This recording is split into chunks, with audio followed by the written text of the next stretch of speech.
So, hello everyone. I'm glad to present you this joint work with Sakai Ando at the IMF and Kerong Chao at Columbia University. Watch what they do, not what they say, estimating regulatory costs from revealed preferences. So what we actually do is we look at how banks reacted in the following years of the Dodd-Frank Act in 2010.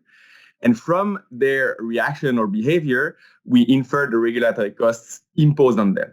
In this paper, we also show that the distortion in the size distribution of banks around the regulatory thresholds can actually be used to identify the cost of size-based bank regulation. We build a structural model in which banks can strategically bunch their assets below regulatory thresholds to avoid regulations. There is a growing body of literature on quantifying regulatory benefits of financial regulations, but usually trying to quantify the regulatory costs is left as a mundane task for regulators, and academic community doesn't spend that much time on trying to find out what are those costs for regulated parties. Understanding the cost of a regulation is extremely important because it allows anyone to perform a cost-benefit analysis of any new regulation, and actually performing this cost-benefit analysis is mandated by law. So what happens is that regulators, the methodology that they have at their disposal is to directly ask regulated parties, and that of course presents some problems and one of the main problems can be distorted incentives, where regulated parties have obviously an incentive to exaggerate the cost of regulations.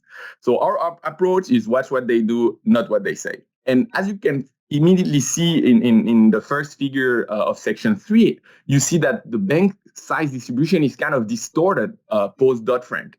So when you look at the cumulative distribution function between 9 and 11 billion of bank quarter assets, you see that post Dodd-Frank, you see a higher mass, probability mass right below the 10 billion threshold.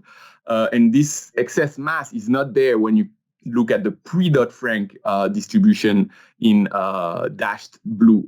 10 billion is actually, as we're going to see, a big regulatory threshold in Dodd-Frank. And we see that this distortion in the distribution is not present for banks, for example, around the 20 billion threshold. So it's really some evidence that it's due to the regulation.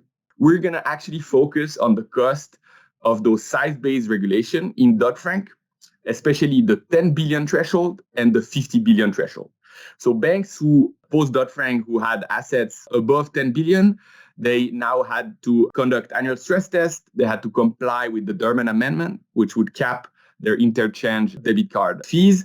They would have to report to the Consumer Financial Protection Bureau and create risk committees with independent directors. In addition to that, banks crossing the 50 billion would have the same requirements. And on top of that, they would have to implement additional risk-based capital and liquidity requirements and more stringent stress tests. So now to convert this distortion in the distribution of bank size that we see in the data into an estimate of regulatory cost, we need to impose some structure.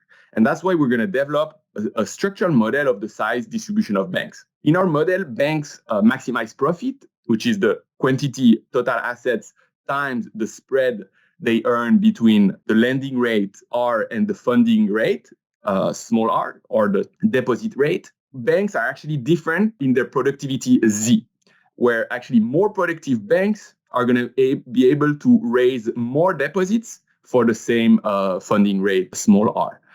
And additionally, which is one of the main features of the model, is that whenever a bank exceeds total size a certain regulatory threshold, they're going to have a nonlinear tax on their profit, which you see here, this product of 1 minus tau I. That's going to kick in whenever the bank size exceeds the threshold. And basically, these discrete jumps in the tax rate will create an incentive for banks to actually distort the assets and bunch below those regulatory thresholds. So here we can see the intuition basically in section 5 and the model solutions and estimation. You see that the optimal log size is simply a linear function of the productivity and the lending rate R. And you can see, however, that with regulation, a bank which would have had right above the threshold, well, now it will have a strong incentive to just reduce a little bit its size and forego a little bit of revenue due to that, but at least save so much on the regulatory cost that it doesn't have to pay discretely, because now it's below the threshold. So that's this actually loss in profit in yellow in this figure, where you see that it increases as the bank has to bunch more, until we arrive to a point Q upper bar, where actually that's going to be the marginal bank, which will have assets such that it's indifferent between staying at its optimal size and incurring the full regulatory cost, or bunching below the regulatory threshold.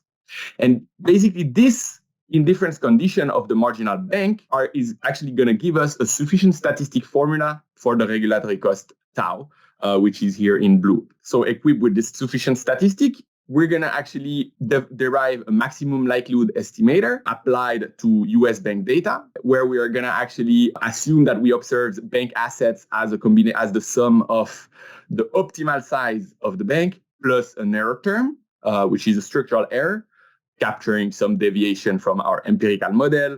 Also some things that, for example, the regulation rely on the average of the past quarter total assets, but some other points in the regulation rely on the last calendar year. So that creates a little bit of a noise in how you measure total bank assets for the regulatory threshold. So that's going to be captured by you, and we're going to estimate this additional parameter called the standard deviation of this error term. And basically in the figure, you see the cumulative distribution of asset would look like, with different combination of the tax, the regulatory cost tau, and the standard deviation of the noise that I just exposed. And you see that depending on different combination, you can really match the data and this bunching behavior that we see in the data. And so finally, the results, main results of this paper, basically the direct cost for banks, we see that we estimate a cost for crossing the 10 billion threshold at 0.41% of profit, which corresponds to a marginal bank of $11 billion. And for the 50 billion threshold, we estimate the cost to 0.11%. Of profit, which is a marginal bank of $52.4 billion. So all in all, the total cost for banks above 50 billion is actually 0.52% of profit, which is roughly, when you look at the average profits they made during that period, is 4.16 million per year.